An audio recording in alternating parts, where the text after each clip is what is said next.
Amém. Bom dia, gente. Vamos estar falando mais uma vez sobre a temática fé, dando continuidade àquilo que Paulo está falando aos Romanos, mais especificamente no capítulo 4. Nós vamos observar Abraão como um modo de fé genuína, como um padrão estabelecido nas Escrituras. Nessa porção a gente vai ver um pouco mais sobre a fé que persevera mesmo quando as evidências naturais negam a promessa, né? Mesmo quando tudo diz que não, mas nós temos a palavra do Senhor a quem nos apegar, confiar e descansar. Então já queria te convidar a abrir a sua Bíblia aí, Romanos 4. Hoje nós vamos meditar no versículo 13 até o versículo 25, até o final do capítulo 4. Romanos 4, do 13 ao 25. Diz assim a palavra: a promessa de que seria herdeiro do mundo não veio a Abraão ou a sua descendência por meio da lei, e sim por meio da justiça da fé. Pois se os da lei é que são os herdeiros, anula-se a fé e cancela-se a promessa. Porque a lei suscita ira, mas onde não há lei, também não há transgressão. Essa é a razão porque provém da fé, para que seja segundo a graça, a fim de que a promessa seja garantida para toda a descendência, não somente a descendência que está no regime da lei, mas também a descendência que tem a fé que Abraão teve. Porque Abraão é pai de todos nós, como está escrito: eu o constituí por pai de muitas nações, diante daquele em quem Abraão creu, o Deus que vivifica os mortos e chama à existência as coisas que não existem. Abraão, esperando contra a esperança, creu, para vir a ser pai de muitas nações, segundo lhe havia sido dito: assim será a sua descendência. E sem enfraquecer na fé, levou em conta o seu próprio corpo já amortecido, tendo ele quase 100 anos, e a esterilidade do ventre de Sara. Não duvidou por incredulidade da promessa de Deus, mas pela fé se fortaleceu, dando glória a Deus, estando plenamente convicto de que Deus era poderoso para cumprir o que havia prometido. Assim, também isso lhe foi atribuído para a justiça. E se as palavras lhe foi atribuído foram escritas não somente por causa dele, mas também por nossa causa, visto que a nós igualmente nos será atribuído, a saber, a nós que cremos naquele que ressuscitou dentre os mortos a Jesus, nosso Senhor, o qual foi entregue por causa das nossas transgressões e ressuscitou para a nossa justificação. Amém? Nesse texto, nós temos um exemplo claro de que existe uma continuidade entre o Antigo e o Novo Testamento. O Novo Testamento não é uma nova história que está sendo iniciada. Por isso, nós sempre incentivamos a leitura cronológica, né? Mesmo que se trate de um novo convertido, o nosso conselho sempre é: inicie pelo começo, inicie por Gênesis, né? Da mesma forma que ninguém começa uma série pela segunda, pela terceira temporada, quando vamos ler as Escrituras, é recomendável que iniciemos a leitura por Gênesis. Para quê? Para quando chegar no Novo Testamento, a gente entender por que os apóstolos, Cristo, porque tudo ali está sendo dito, né? Com base em tudo que já vinha sendo comunicado pelos profetas no Antigo Testamento. E a tese central de Paulo em Romanos, no capítulo 4, do 13 ao 25, é que a justificação, ela sempre foi pela fé, nunca foi pela lei. E que essa fé, ela encontra o seu cumprimento definitivo na morte e ressurreição de Cristo. É assim que Paulo termina esse capítulo. Abraão, ele não é apenas um exemplo histórico, ele é o paradigma universal de como Deus justifica o ímpio. A passagem, ela se move da incompatibilidade entre lei e promessa, nos versículos 13 a 15, passa pela natureza da fé abraâmica, dos versículos 16 ao 22, e culmina na aplicação cristológica, do versículo 23 até o 25, onde a justificação, ela é ancorada não em uma ideia abstrata, mas no evento concreto da cruz e do túmulo vazio. Então vamos ler aí versículo por versículo e entender um pouco mais o que o apóstolo Paulo estava querendo comunicar para a igreja de Romanos e comunica para nós também, como igreja do nosso Senhor Jesus Cristo nos dias de hoje. Vamos ver aí cada versículo o que Paulo estava querendo dizer através dessas palavras. Então, no versículo 13, ele está dizendo: a promessa de que seria herdeiro do mundo não veio a Abraão ou a sua descendência por meio da lei, e sim por meio da justiça da fé. Então, Deus, ele fez a sua promessa de abençoar os gentios através de Abraão, o declarando herdeiro do mundo, muito antes, inclusive, de instituir a lei mosaica.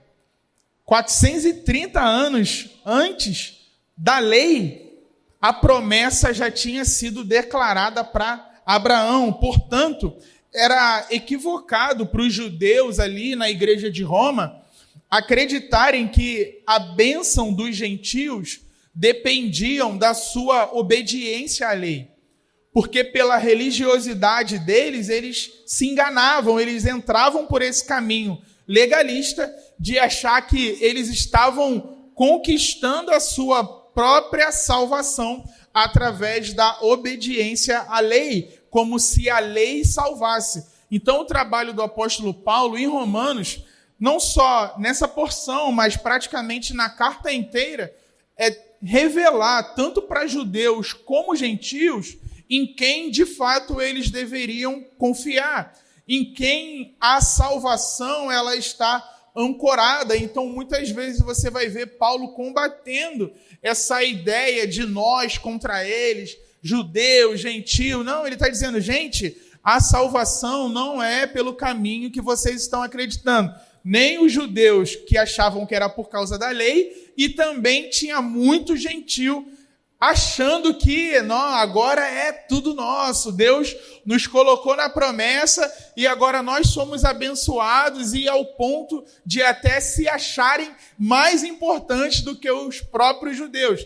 Então o apóstolo Paulo, ele tem esse trabalho, a gente vai ver ali depois do capítulo 8, capítulo 9, 10, 11, quando ele vai falar bastante sobre a importância de Israel nos planos de Deus, exatamente com esse propósito de sempre revelar: calma, gente, tenham humildade, porque aqui ninguém tem poder para se salvar. Quem salva é Deus. Nós precisamos crer na obra de Cristo para que assim sejamos justificados. Então, por isso Paulo, ele bate tanto nessa tecla, e eu acredito também ser tão importante para nós, para os nossos dias, compreender cada vez mais e, consequentemente, crescer na fé, né? Nós precisamos crescer na fé, na obra de Jesus Cristo. Amém?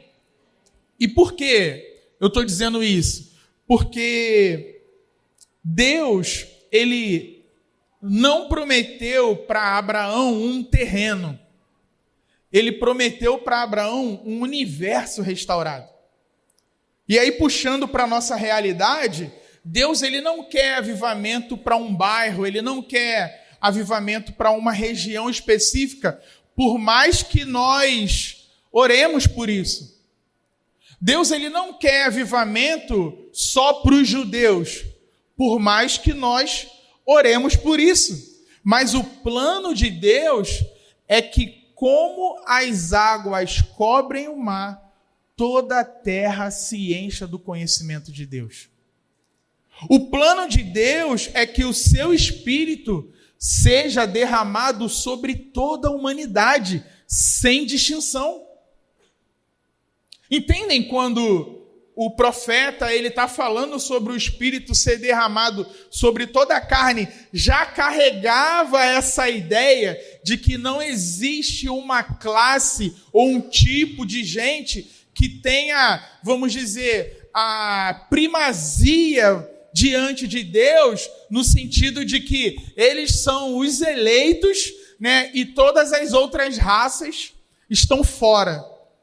Não, ele está mostrando, o profeta Joel, ele está dizendo assim, ó gente, é para criança, é para velho, é para adulto, sabe? É para quem é de Israel, é para quem não é de Israel. Essa é a ideia do Espírito sobre toda a carne. É para todos. Não é para uma classe específica. E, mais uma vez, os apóstolos estão tendo que lembrar também. Por quê? Porque o ser humano pecador, ele tem uma tendência ao exclusivismo. Ele tem uma tendência a se achar a última bolacha do pacote.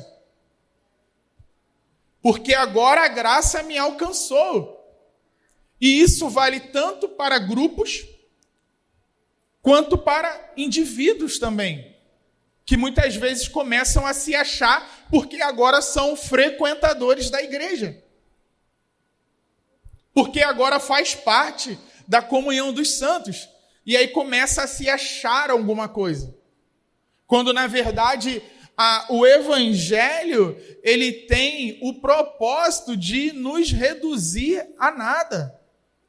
Quanto mais o apóstolo Paulo ele crescia no entendimento de quem Deus era e na obra de Cristo, mais pecador ele se enxergava, mais dependente de Deus ele se enxergava.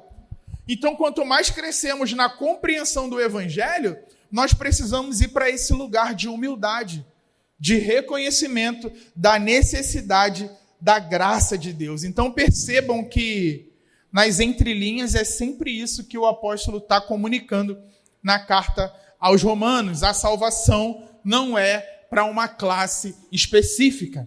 Amém? Amém, gente? Vocês estão comigo? Vamos lá. Versículo 14. Pois se os da lei é que são os herdeiros, anula-se a fé e cancela-se a promessa. Introduzir a lei como condição para o cumprimento dessa promessa transformaria a promessa simples e incondicional em algo que depende da obediência humana. Vocês perceberam aí esse problema relacionado a acreditar na lei como uma condição para a salvação? Na obediência à lei? Imagine um pai, ele prometendo uma bicicleta nova para o seu filho. O menino ele ficaria animado por receber o presente, né? Eu vou ganhar uma bicicleta. No entanto, se o pai ele adicionasse uma condição para que o filho ganhasse o presente, né? Ó, você precisa ser obediente para ganhar a bicicleta. Anula-se a promessa. Não é mais promessa. Isso destrói a confiança da pessoa em receber o presente.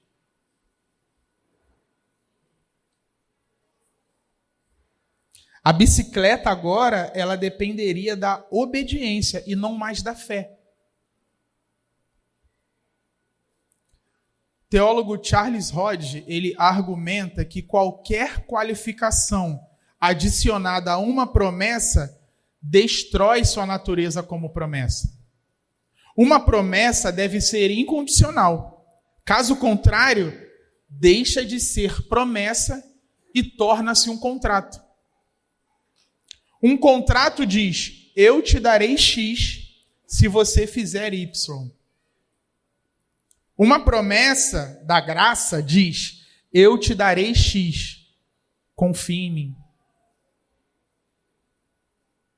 No momento em que você converte um presente em contrato, você destrói o presente. Olha o que John Stott fala a respeito disso, no slide. Algo pode nos ser dado ou pela lei ou pela promessa, já que Deus é o autor de ambas, mas elas não podem operar simultaneamente. A linguagem da lei, farás, exige nossa obediência, mas a linguagem da promessa, eu farei, exige nossa fé. O Deus que disse a Abraão, o que Deus disse a Abraão não foi: obedece esta lei e eu te abençoarei, mas eu te abençoarei, crê na minha promessa. Será que em alguma área da sua vida espiritual você pode ter transformado o presente de Deus num contrato?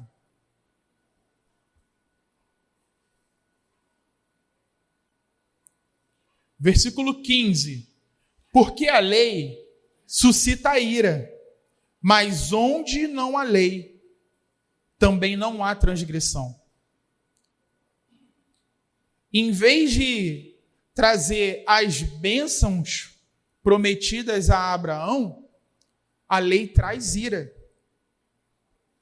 Não porque a lei seja má, mas porque ninguém a cumpre com perfeição. Onde a lei expõe o padrão santo de Deus, ela também expõe o nosso fracasso. E onde a culpa real, a ira divina, ela se segue, não tem jeito. Mas note também o outro lado. Onde não há lei, não pode haver transgressão. Sem um mandamento explícito, não existe a violação consciente de um conceito estabelecido. O espelho é um bom exemplo para compararmos com o efeito da lei. A lei, ela é um espelho que nos mostra a nossa verdadeira condição espiritual. Você não culparia o espelho por mostrar um rosto sujo. O trabalho do espelho é revelar, não limpar. Como Paulo mesmo diz lá em 2 Coríntios 3:7, a lei é a ministração da morte, é a ministração da condenação. O seu papel é diagnóstico, não curativo. Entendem isso? Tem gente que vai olhar para o espelho e vai ver uma pessoa carente de beleza. E o espelho não vai resolver esse problema. O trabalho dele é só revelar. Quem, Maurício? Fala aí. Tiago olhando no espelho?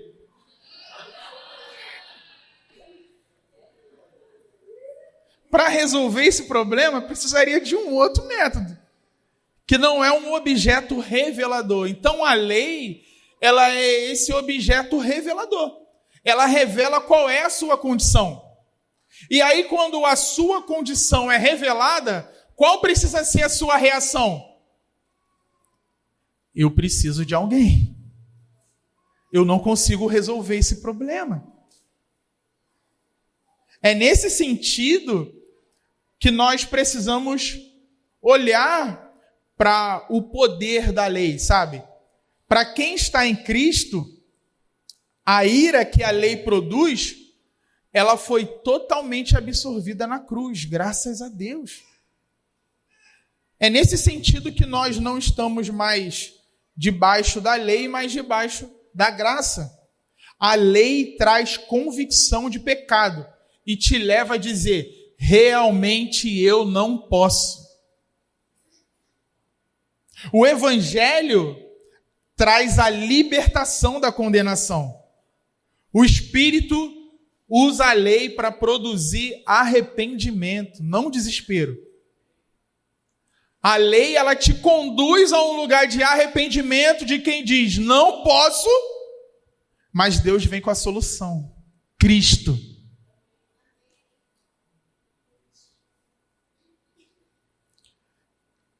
Coloquei uma tabela aí, no segundo slide, por favor, Gui, para a gente ver a tensão. Lei versus promessa. Não sei se todo mundo vai conseguir ler, mas eu vou ler para vocês que nós temos de um lado o princípio da lei e do outro lado o princípio da promessa. Qual é a base da lei? É a obediência humana. E qual é a base da promessa? Fidelidade divina. Qual é a linguagem da lei? Farás, imperativo. Qual é a linguagem da promessa? Eu farei, indicativo. Qual é o resultado da lei? Ira. Por quê? Todos falham. E qual é o resultado da promessa? Herança garantida pela graça. O correlativo da lei? Obras, mérito, obrigação. Correlativo da promessa? Fé, graça, dom. Qual é o efeito da lei sobre o pecado? Transforma pecado em transgressão. E qual é o efeito da promessa sobre o pecado? Perdoa pelo sangue de Cristo. Qual é o alcance da lei? Limitado. Apenas cumpridores da lei, ou seja, ninguém. E qual é o alcance da promessa? Universal. Todos que creem.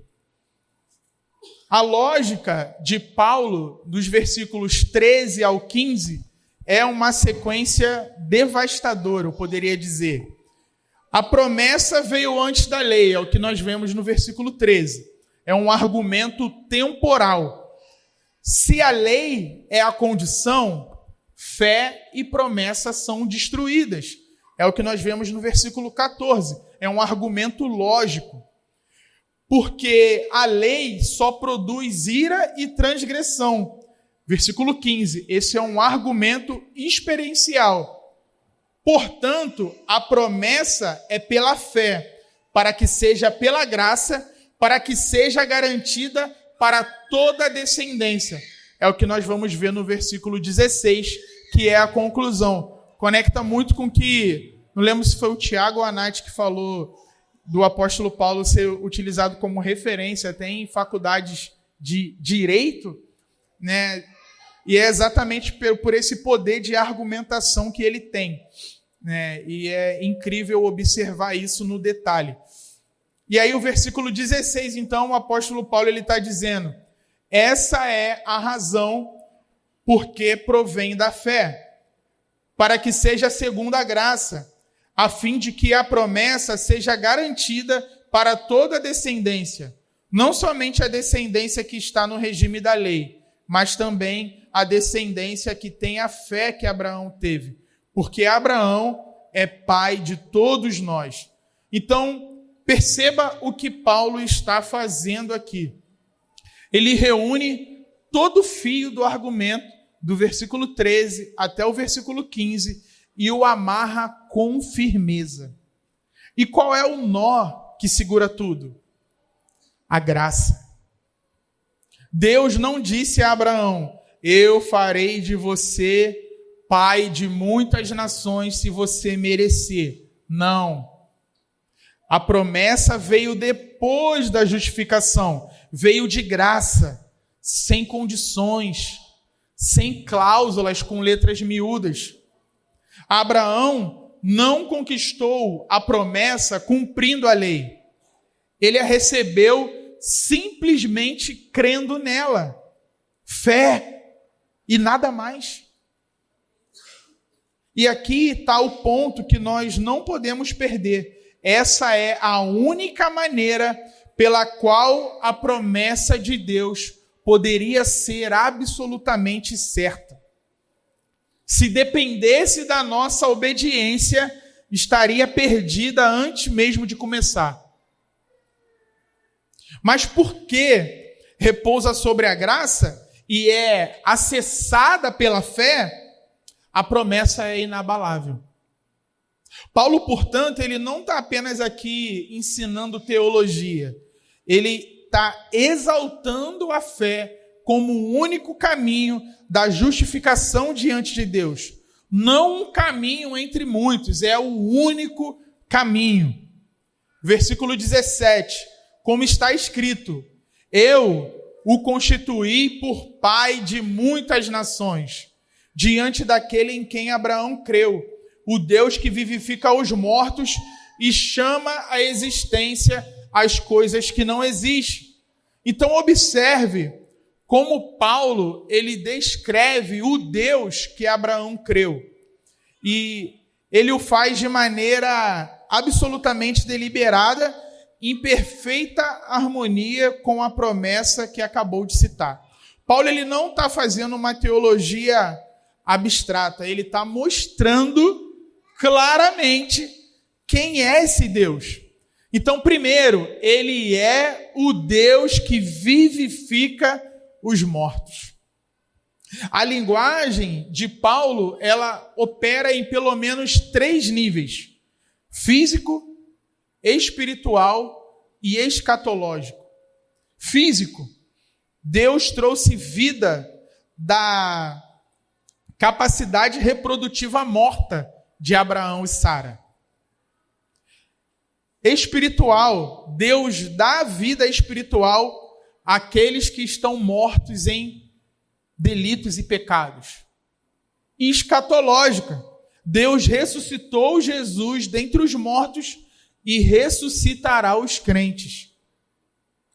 O Deus que ressuscita mortos não se intimida diante de um ventre fechado. Paulo está dizendo, esse é o Deus que está sendo declarado para vocês. Se ele pode chamar um cadáver de volta à vida, certamente ele pode gerar nações inteiras a partir de um casal ao que, aos olhos do mundo, já não tinha mais nada a oferecer. E segundo, ele é o Deus que chama à existência as coisas que não existem. Ele é o Deus que fala e cria. Em Gênesis 1, ele disse o quê? Haja luz. E o que aconteceu? Houve luz. A palavra de Deus, ela não descreve a realidade, ela cria a realidade. Ela cria. Quando Deus diz a Abraão, te constituí pai de muitas nações, tempo passado.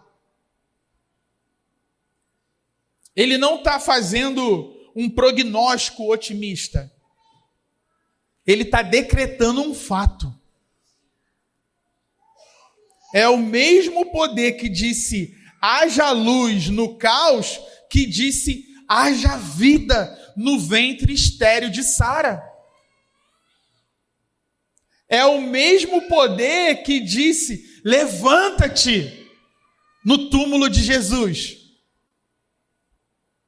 E eu queria deixar registrado um aviso bem importante e necessário para os nossos dias.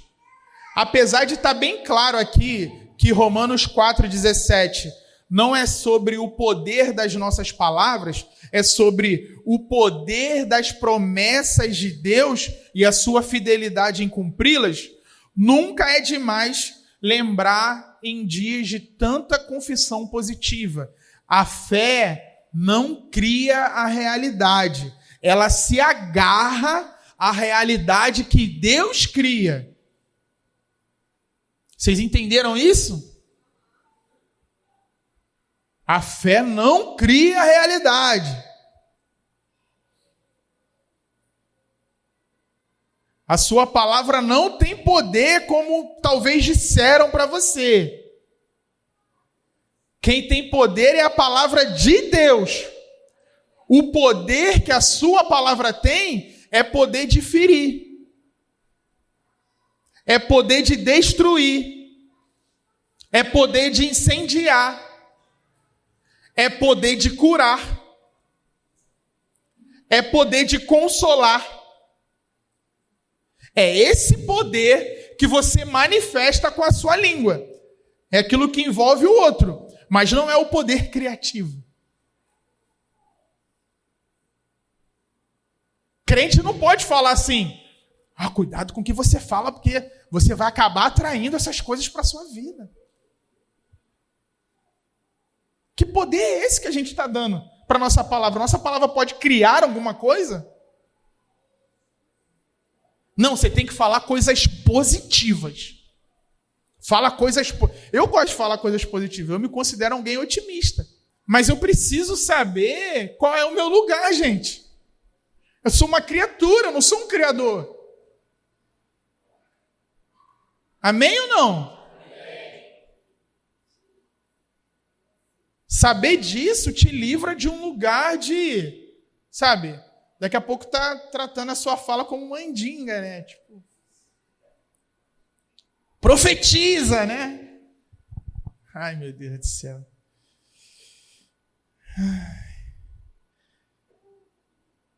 Mudar de assunto. Na sequência, nós veremos como Paulo ele vai concluir a sua argumentação de que a fé é o único meio de justificação diante de Deus, demonstrando que o ato de Abraão, ao confiar em Deus, é essencialmente o mesmo que todos são chamados a fazer. Olha o versículo 18. Abraão, esperando contra a esperança, creu para vir a ser pai de muitas nações, segundo lhe havia sido dito, assim será a sua descendência. Então, a esperança de Abraão se apoiava unicamente na promessa de Deus. Ele estava literalmente esperando contra a esperança. Tudo aquilo que os olhos podiam ver e que as pessoas poderiam achar, dizia assim, é impossível. Só que Abraão tinha uma palavra. E era uma palavra de Deus. Então a espera dele era contra toda a esperança carnal, a esperança humana. Porque ele cria na promessa de Deus. Ele creu. Abraão creu. Ele creu não porque a natureza oferecesse alguma possibilidade, mas porque o Senhor é fiel e poderoso para cumprir o que promete. A fé de Abraão contrariava toda a esperança humana. Não é à toa que Abraão é conhecido como o pai da fé. Abraão definitivamente creu em Deus. Abre o slide 3, por favor, Gui. Uma citação de Leon Morris, ele diz que Abraão não tinha nada a seu favor, exceto a promessa de Deus. Mas para o homem de fé, isso era suficiente. Imagina Abraão, presta atenção nisso, imagina Abraão, após receber a promessa de Deus, no auge dos seus 99 anos de idade, já fazendo hora extra, com apenas um filho, dado por meio de uma serva, aí ele chega diante dos seus servos e diz o seguinte: então, meus jovens, Deus mudou meu nome. Meu nome não é mais Abrão. Agora meu nome é Abraão. E sabe o que significa Abraão? Pai de multidões. 99 anos de idade. Eu serei pai de multidões. De maneira bem contemporânea, sabe como eu imagino a reação desses servos? Mostra o slide 4 aí, por favor.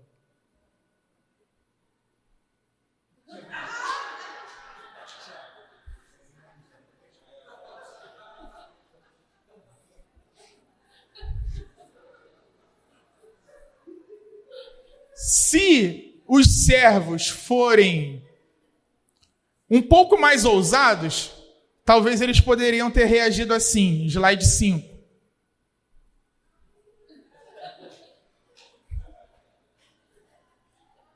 Brincadeira à parte, gente. Essa é a fé de Abraão. É uma fé que não nega o ridículo da situação. É uma fé que confia no Deus que está acima dela. Ninguém acredita. Para todo mundo era impossível aquilo que Abraão estava comunicando. Mas ele confiou em Deus. Abraão creu em Deus e em sua promessa, mesmo sendo algo humanamente impossível de se cumprir. É nesse Deus que você tem confiado? É nesse Deus, é esse tipo de fé que precisa ser exemplo para nós, que a sua vida tem revelado?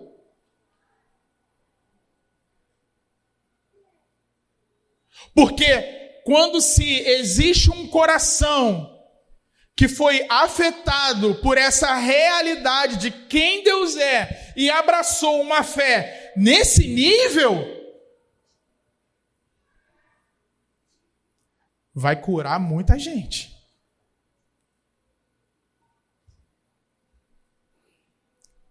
Vai curar muito medo. Vai curar muita insônia.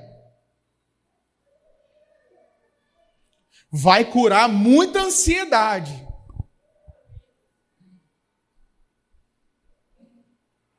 Essa fé cura.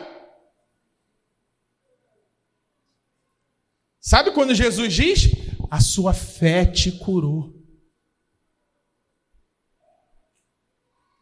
Essa fé cura.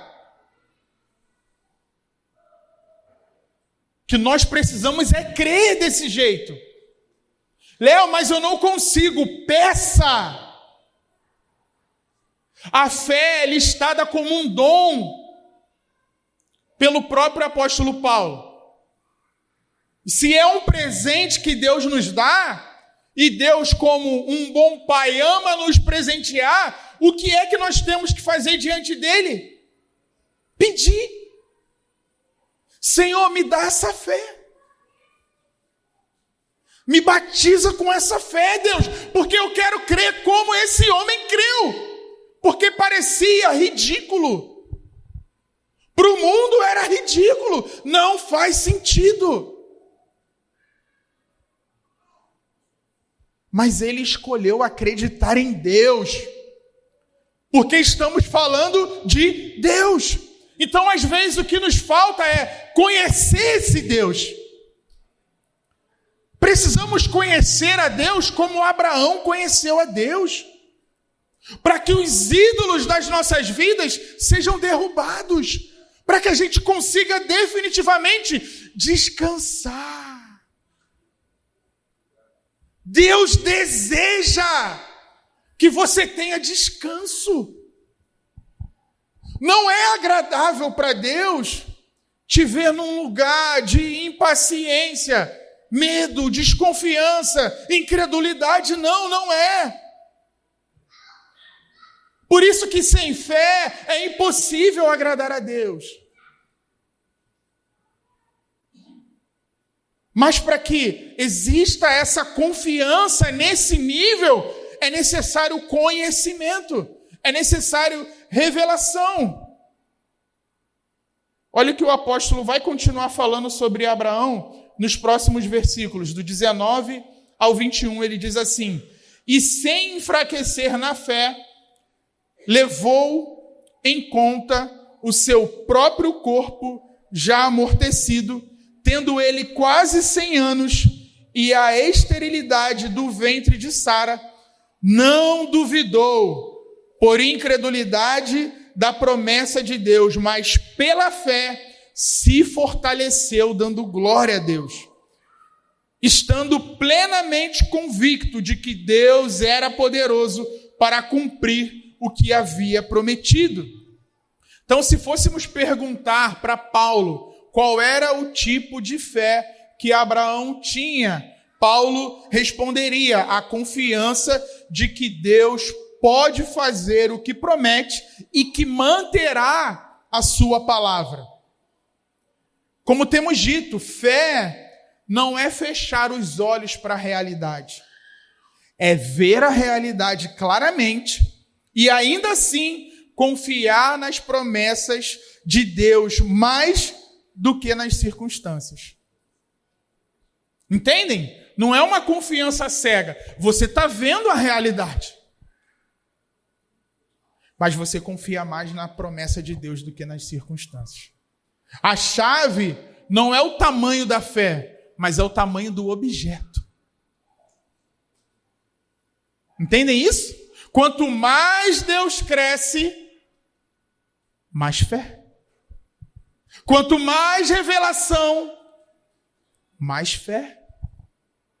A maioria dos comentaristas enfatizam que o poder da fé não reside nela mesma, mas em Deus. A fé cresce através da dificuldade, não apesar dela. Abraão esperou 25 anos pelo cumprimento da promessa, e foi nesse processo que a sua fé foi fortalecida. Lloyd Jones identifica obstáculos que as pessoas enfrentam para crer. Primeiro, idade. Sentir-se muito velho ou sentir-se muito jovem. Segundo, pecaminosidade passada. Crer que os pecados são terríveis demais para serem perdoados. Terceiro, dúvidas intelectuais. A pessoa começa a duvidar, eu não, sabe? Eu nem consigo entender essas coisas, então não faz sentido para mim. Sei nem se eu sou salvo, né? Porque eu não entendo muito bem. A aparente impossibilidade da situação específica. Tudo isso acaba se tornando obstáculo que pessoas enfrentam para crer. Para todos esses obstáculos, a resposta é a mesma. Olhe para o caráter de Deus, não para as circunstâncias. E aí, na sequência, nós temos o clímax do argumento de Paulo sobre a justificação de Abraão, que é o versículo 22. Ele fala: assim também isso lhe foi atribuído para a justiça. O apóstolo havia provado o ponto que ele havia se proposto a demonstrar e utilizou as palavras de Gênesis 15:6 como uma conclusão. O homem que reconhece a sua própria incapacidade, que sabe que não tem forças em si mesmo, mas e nem esperam nada que venha de si mesmo, que ele mesmo possa produzir, e ainda assim ele se apoia inteiramente na palavra de Deus e vive confiando na promessa dele, esse homem está na postura que toda alma tem que ter diante de Deus. Aquele que se rende dessa maneira a Deus, no fundo, é esse que tem paz com Deus. É esse que está em paz de verdade. É esse que consegue descansar verdadeiramente. Por isso, Jesus declara: bem-aventurados os pobres de espírito. Porque não confiam em si mesmos. São dependentes espiritualmente de Deus. Agora observe o que Paulo aplicou às relações de Deus com Abraão aos seus leitores nos versos finais desse capítulo.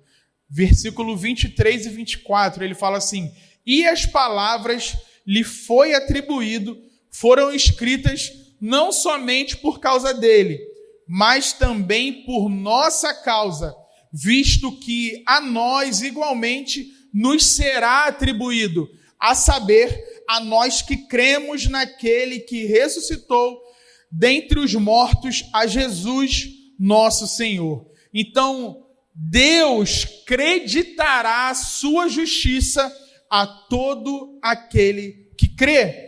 E note, assim como no versículo 3, Paulo ele não está descrevendo todos os detalhes dessa fé, mas o seu objeto. O essencial não é uma fé em abstrato, e sim confiar no Deus que ressuscitou Jesus dentre os mortos. Existe um paralelo aí que nós conseguimos observar entre o Antigo e o Novo Testamento no que diz respeito ao nascimento de Isaac e à ressurreição de Cristo. Não sei se vocês já pararam para observar isso, mas claramente existe um paralelo. Isaac nasceu da morte. Abraão creu que Deus traria vida do ventre morto de Sara. Da mesma forma, nós precisamos crer nesse mesmo Deus que ressuscitou Jesus dos mortos. A vida de Isaac aponta para a ressurreição de Cristo. Todos os dois foram trazidos de um lugar de morte para a vida. Isaac nasceu da morte. Existe um paralelo entre esse nascimento e a ressurreição que eu vejo ser teologicamente intencional. A fé é a mesma, o Deus é o mesmo e o princípio é o mesmo. O que mudou foi a clareza e o conteúdo específico. Nós vemos o cumprimento. Somos beneficiados, vamos dizer assim. Abraão, ele só via sombra. Ele viu apenas em sombras. Paulo, ele não quer que, nesse momento aqui, a gente venha a aplaudi-lo, dizendo, nossa, que argumento brilhante. Não, ele quer que cada um de nós aplique essas verdades no nível mais fundamental, para que também tenhamos certeza de que a justiça de Cristo foi creditada na nossa conta pela fé. A pergunta pastoral aqui é direta. Você crê naquele que ressuscitou Jesus? Então, a mesma justiça creditada a Abraão é creditada a você. Não como uma possibilidade futura, mas como uma realidade presente. Todo o plano redentor de Deus, ele está resumido nesse final aqui do capítulo 4. Olha o que diz o versículo 25. O qual foi entregue por causa das nossas transgressões e ressuscitou para a nossa justificação. A realidade histórica da morte e ressurreição de Cristo fundamenta a esperança cristã em um evento verificável. Temos aqui uma conexão, inclusive, com Isaías 53. Paulo ele não está inventando uma teologia nova. Ele está mostrando que o servo sofredor de Isaías, que foi entregue por causa dos nossos pecados e cujo sofrimento justifica a muitos, encontrou seu cumprimento definitivo em Jesus de Nazaré. A cruz e o túmulo vazio são o amém eterno de Deus, a profecia de Isaías. O slide 6, por favor, Gui. N.T. Wright diz a respeito dessa temática, em Romanos, ele fala assim, esprema esta carta em qualquer ponto e a ressurreição jorra. Wright, inclusive, enfatiza a vindicação como categoria central. A ressurreição é o evento apocalíptico pelo qual Deus vindicou Cristo como Messias e nele todos os que lhe pertencem. Então, se você foi alcançado por essa graça, se você foi alcançado pela graça de Deus, Deus está dizendo para você através dessas palavras, eu lhe dei fé em um Cristo vivo. e lhe anuncio que daqui em diante o seu lugar seguro é somente nele. A sentença já foi dada e ela não será revertida. O seu pecado foi tratado de uma vez por todas. E a exigência de perfeita santidade e justiça não recai mais sobre você como um fardo impossível, porque eu mesmo providenciei a Cristo. Cristo agora é a sua posição. Ele é a sua vida e a sua justiça. Você não precisa buscar em si mesmo nenhum complemento para ser aceito por mim. Eu fiz o meu filho ser pecado no seu lugar. Eu o identifiquei com tudo que você era, para que unido a ele, você se tornasse justiça de Deus nele. Tem uma história que o Dr. Thomas Constable conta em seu comentário sobre um tio seu. Era o velho tio Oscar. E ele fala sobre uma viagem que o seu velho tio Oscar fez de avião. Oscar estava apreensivo. E depois do voo, os amigos perguntaram se ele tinha gostado. Ele respondeu: não foi tão ruim como eu pensei, mas vou te dizer uma coisa, em nenhum momento eu coloquei todo o meu peso para baixo. Essa postura revela o problema. Ele estava no avião, mas não confiou de verdade no que o sustentava. Ele viajou meio sentado, sabe? Ele tinha medo que, se eu relaxar, esse avião vai cair. Se eu descansar o meu peso, esse avião cai. E é exatamente assim que muita gente vive a vida cristã. Diz crer em Cristo, mas não descansou o peso.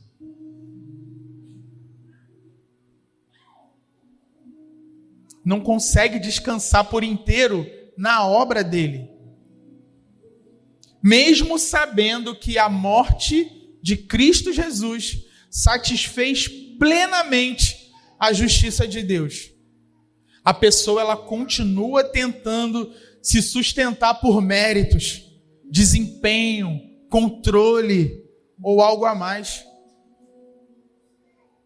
Paulo, com essas palavras, ele está nos chamando ao contrário disso. A fé verdadeira é abandonar qualquer apoio em si mesmo e lançar todo o peso na promessa de Deus. Assim como Abraão, nós somos justificados quando descansamos de fato no Deus que dá vida aos mortos e no Cristo que foi entregue por nossas transgressões e ressuscitou para a nossa justificação. Abraão olhou para o seu corpo de 100 anos, olhou para Sara, olhou para a impossibilidade e então olhou para Deus e descansou por inteiro na promessa de Deus. A pergunta que fica para nós essa manhã não é se você acredita se Deus existe. É em que ou quem você está descansando o peso. Será que a sua fé é a fé que persevera, mesmo quando todas as evidências naturais negam a promessa?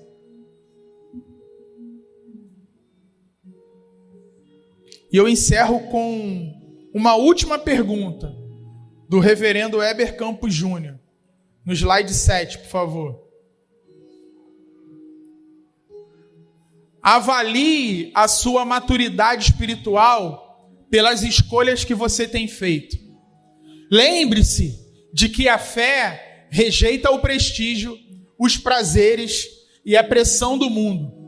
Por outro lado, a fé aceita os planos, a provisão e a promessa de Deus. Sua vida está repleta de escolhas de fé?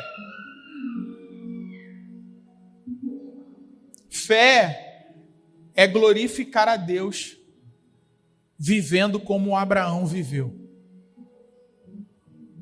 Desfrutando de uma vida confiante. Como quem de verdade aprendeu a descansar na obra de Cristo na cruz. Lembre-se de que sem fé é impossível agradar a Deus. Sejamos parte daqueles que perseveram e peregrinam como Abraão e partem mesmo sem saber para onde vão. Pois aguardamos contra tudo e contra todos a cidade que tem fundamentos, da qual Deus é o arquiteto e construtor. Mesmo que não vejamos agora, mesmo vendo de longe, nos alegraremos e morreremos na fé como esses heróis.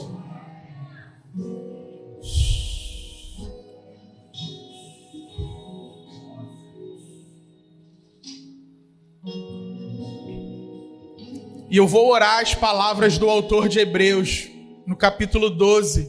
Portanto, também nós, visto que temos a rodear-nos de tão grande nuvem de testemunhas, livremo-nos de todo o peso e do pecado que tão firmemente se apega a nós, e corramos com perseverança a carreira que nos está proposta, olhando firmemente para o autor e consumador da fé, Jesus, o qual, em troca da alegria que lhe estava proposta, suportou a cruz, sem se importar com a vergonha, e que agora está sentado à direita do trono de Deus. Portanto, pensem naquele que suportou tamanha oposição dos pecadores contra si mesmo, para que vocês não se cansem nem desanimem, que Deus não tenha motivos para se envergonhar de nenhum de nós, e o Espírito Santo nos conduza por esse caminho, o caminho dos que a esperança não nasce das circunstâncias, mas da palavra daquele que não pode mentir. Deus abençoe a sua vida.